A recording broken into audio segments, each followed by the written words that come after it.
This is King Bo Christ, and you're now tuned in to the I Say That to Say This show.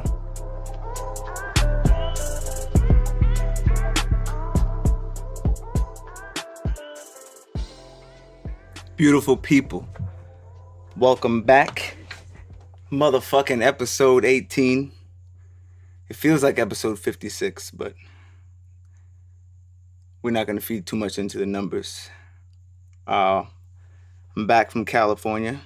We'll get into that. California was what it was. I wanted to first get into the perception of this generation being negative.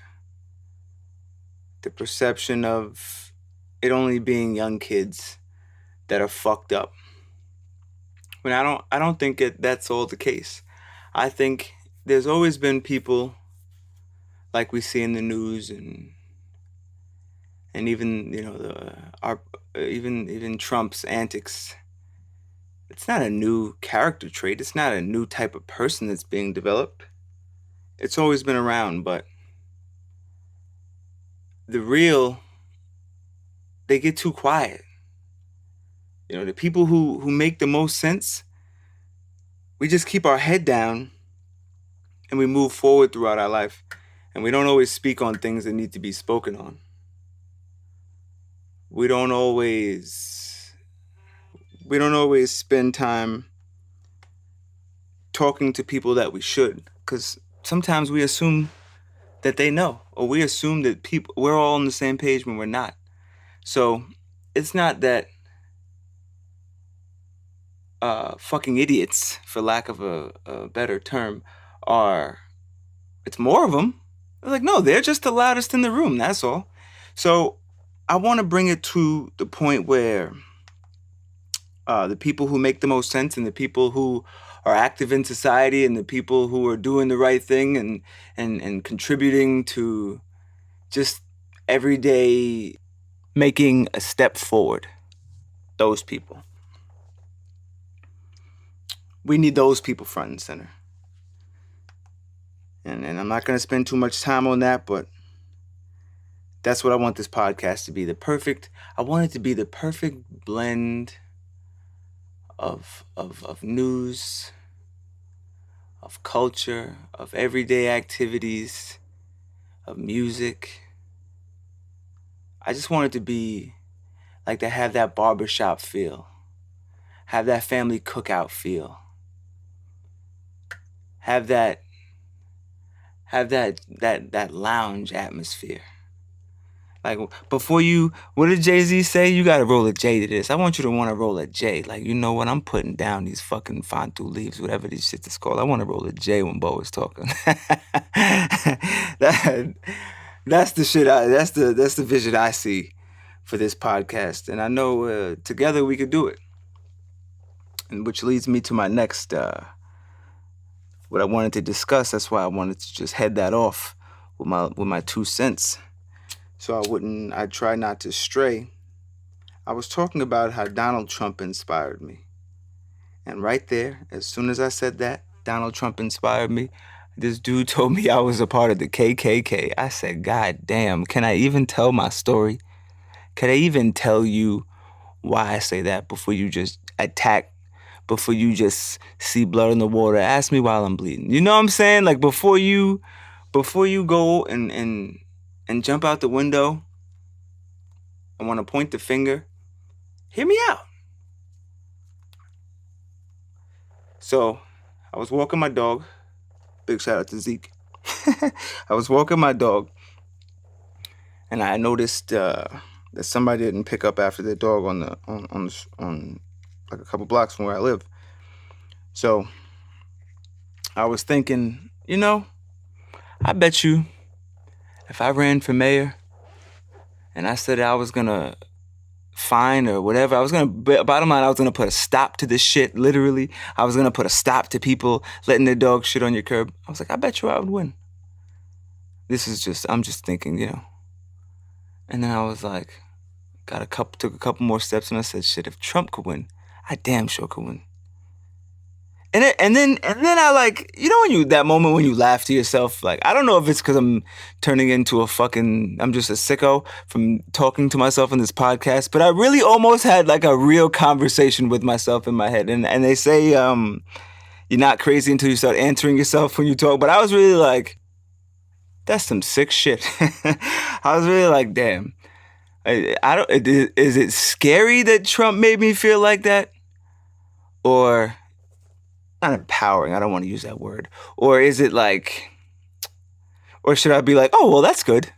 Like I really didn't know how to think about it because it was a real moment where I was like, yo, I can really fucking. I bet you I could really do it.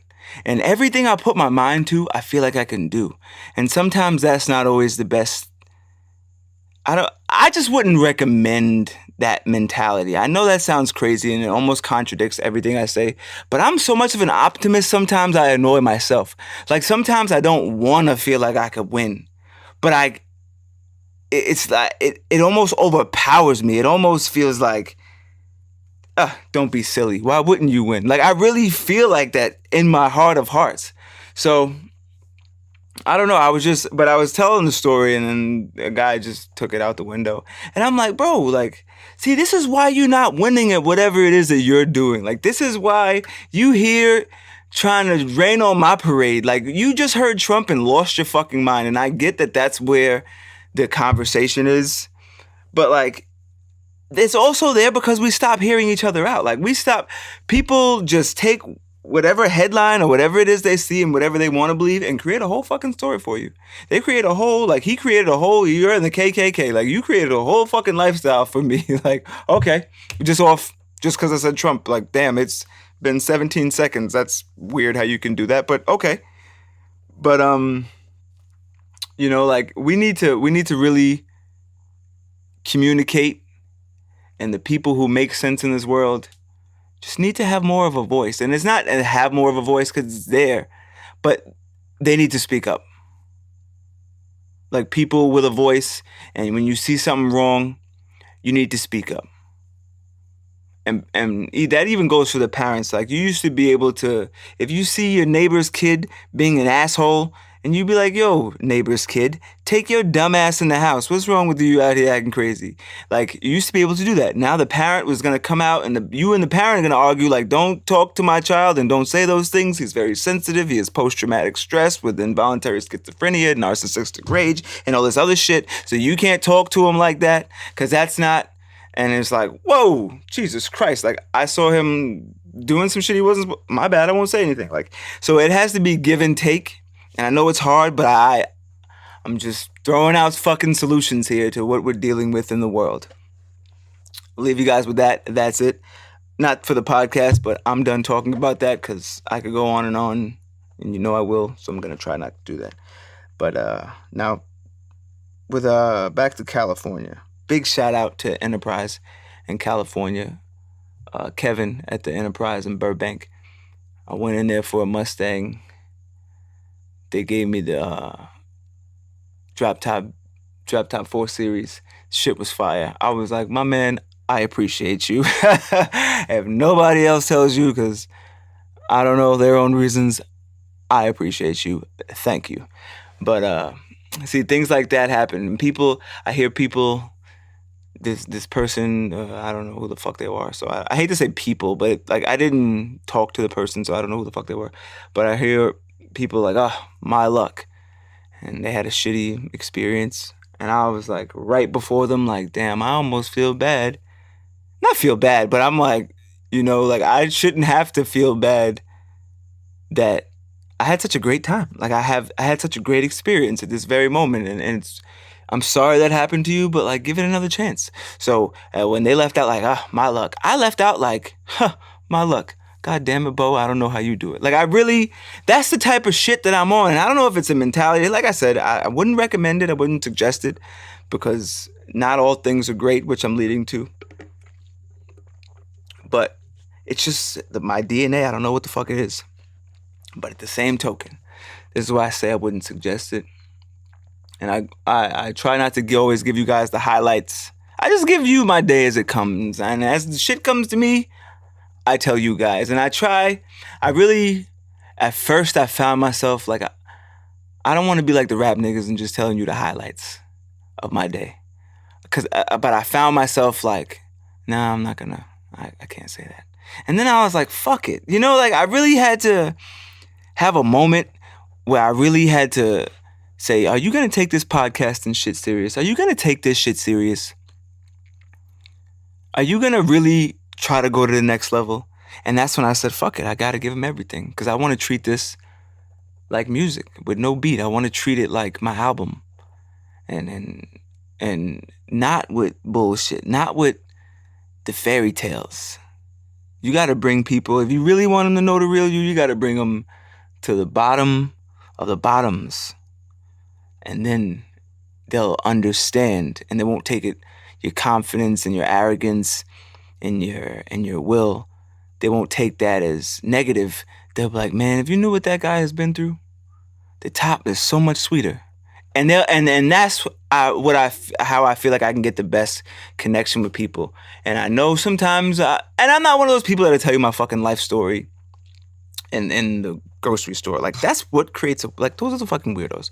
But if we sit down and have a conversation, like some shit might come up that in the past I wouldn't have told you about. But now I'm like, shit, if I tell you this, what the real reason I'm saying this is because boom, boom, boom. I found that more people get it. Like more people are like, oh wow, that's crazy. Yeah, no, if I was in that situation, I would have done the same thing. And that's how you create a better understanding of yourself. I know I just went into some other shit, but like I said, I say that to say this podcast, it'll all make sense in the end. But my trip to California was very interesting. And when I came back, a couple of my friends, shout out to Wink, shout out to Will Robertson, they're like, how's Cali? And I was like, that was a fucking loaded question. Like, I got a loaded answer for you at least. And I want to say, I normally say like, oh yeah, it was good. Oh, it was great. Thanks for asking, and keep it moving.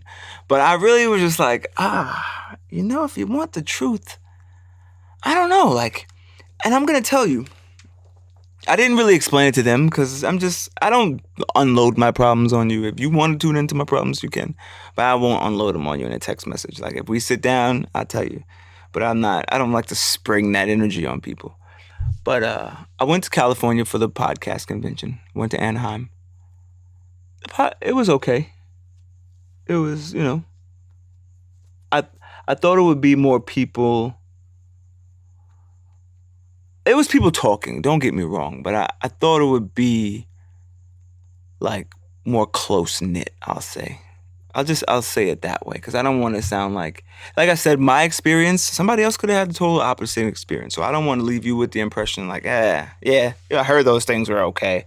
Like, I don't want to leave you with that. But for me, I just thought it was going to be more people networking and listening to each other. As far as not the speakers, as far as the podcasters themselves. So after the convention, I stayed a couple of days because I really wanted to land like a fire podcast. I really was out here looking for a fire podcast, right? But to make a long story short, that didn't wind up happening. So the day before I left, I really felt incomplete. I felt real fucked up about it. I felt real like, and don't get me wrong, I had a good time in California, but my goal that I've set out for California wasn't accomplished. And that was what was fucking with me the most. Like, I was like, damn, I wasn't able to make it happen. Like, I was joking around on fucking Instagram, like, out in Calabasas looking for Drake. Let me tell you something. If I would have saw Drake at a stoplight, I really would have run down on him. Like, please, Aubrey, what's up with you? Like, you know what I'm saying? So I was really on it like that. Like, I was really like, listen, man, I'm going to make the best of whatever happens. I don't give a fuck if I have to go down to Skid Row and hear some stories.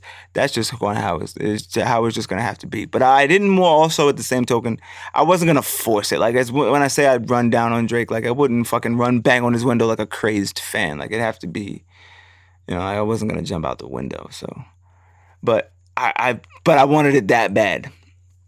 But I wanted it to be organic. I wanted it to be what in the moment. I didn't want it to feel like some rehearsed bullshit. Like, cause that's not my life. That's not how I roll. Like, it's just not what I do.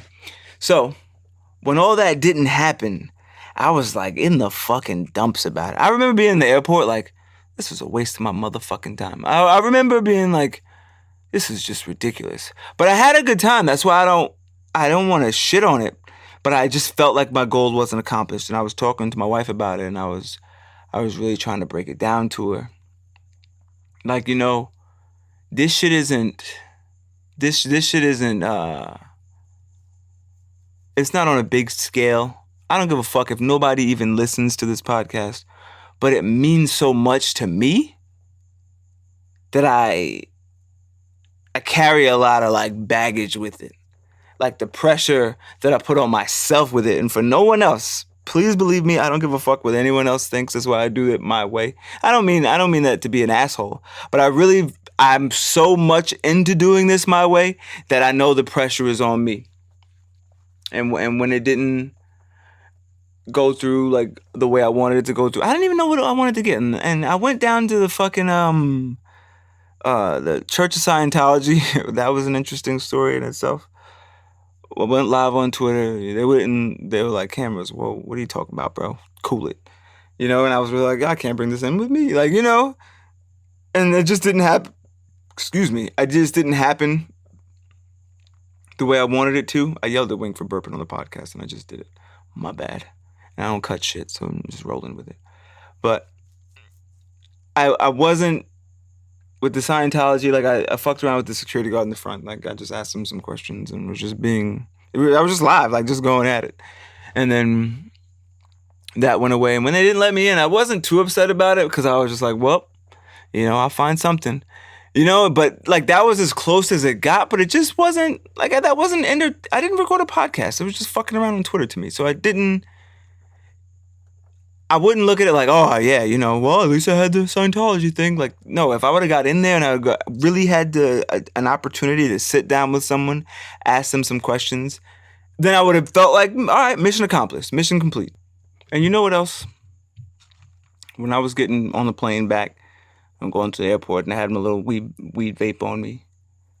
I'm so into this shit that it's so fucking ridiculous. And I didn't even tell my wife this because it's so stupid. But it really crossed my mind. Like, I was like, wait, you can't bring these? I wonder if you can't bring these through. And I was like, imagine they arrested me for this shit. And my next thought after that was, well, it would make a good story for the podcast.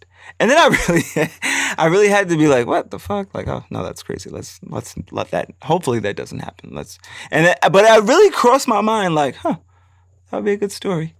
And that's really what, I'm just in it for, like I said, like my mixtape. Like this shit is like, I said it on the last episode and I'll say it again. I always wanted to rap.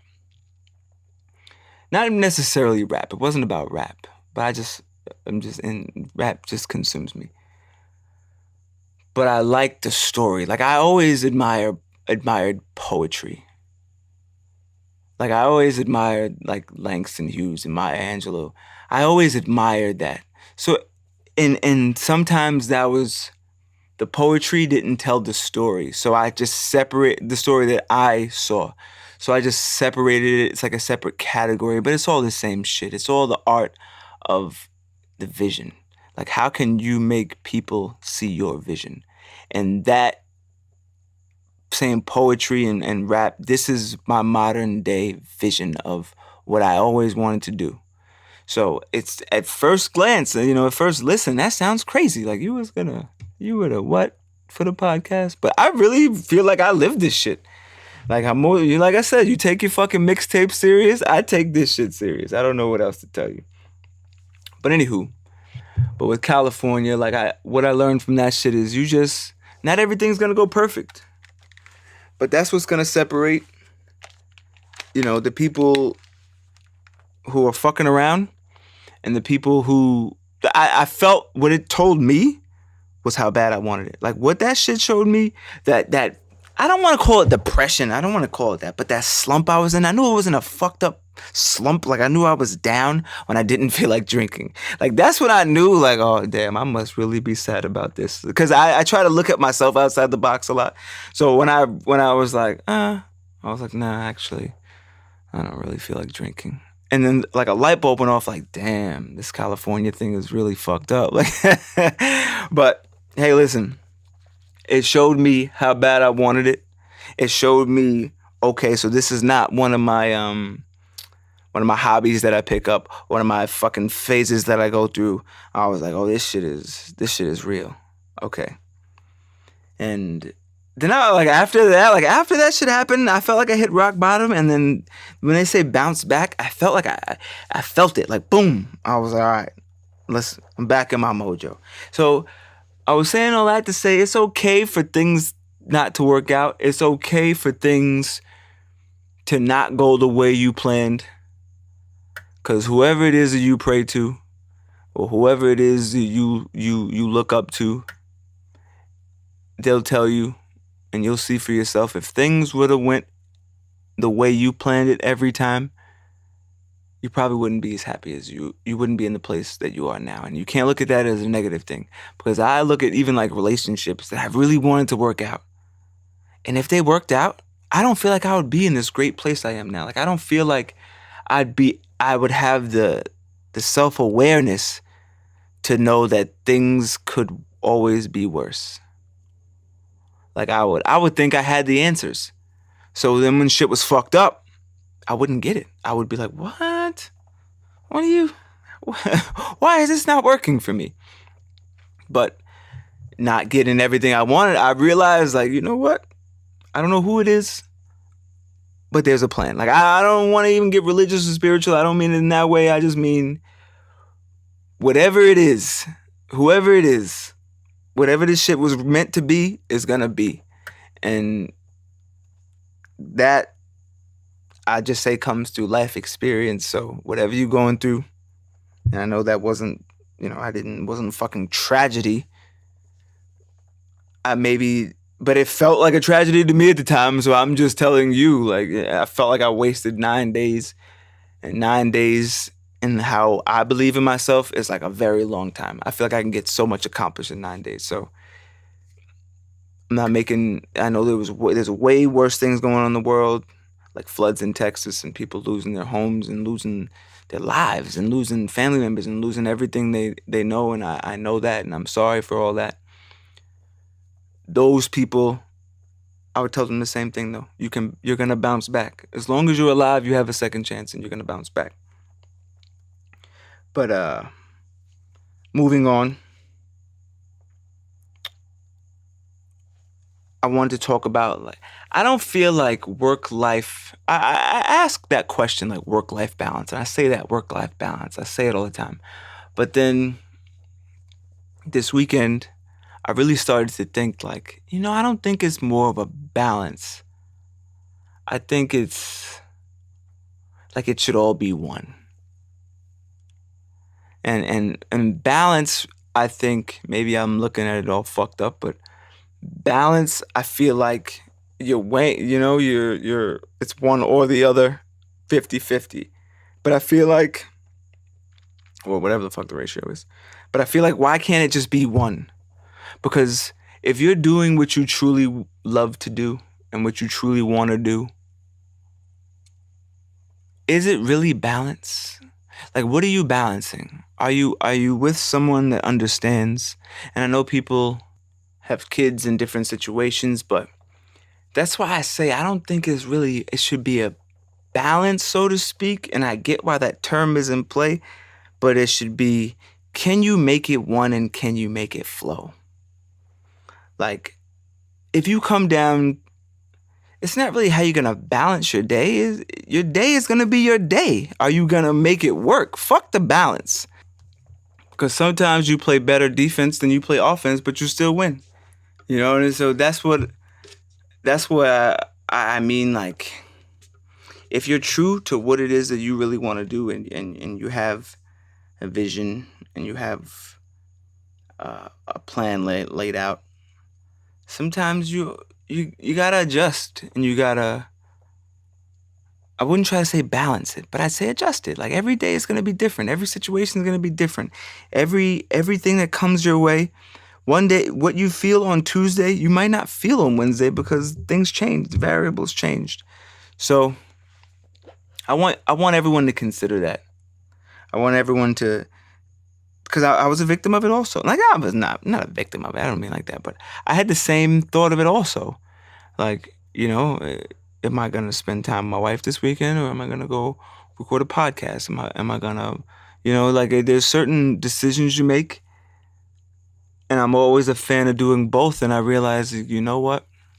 Maybe I'm just late to the party. I don't know, but I feel like, you know what? We got to come up with a better plan to get everything done. To get and that doesn't mean something is less time required. I mean, less time applied towards one thing as opposed to the other.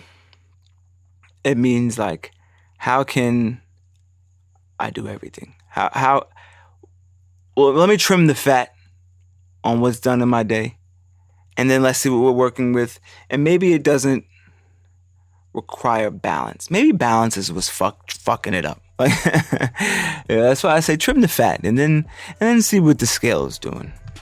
But I think that's it. I had some other shit to talk about, but that's what happens when you don't bring your notes. So I was just rolling with it. But yeah, thank you all for tuning in. Big shout out again to Enterprise. Appreciate everything. Yeah, I have some other shit to say, but whatever. We'll roll with it. I'll catch you on the next one. Until the next time, fuck what your horoscope says.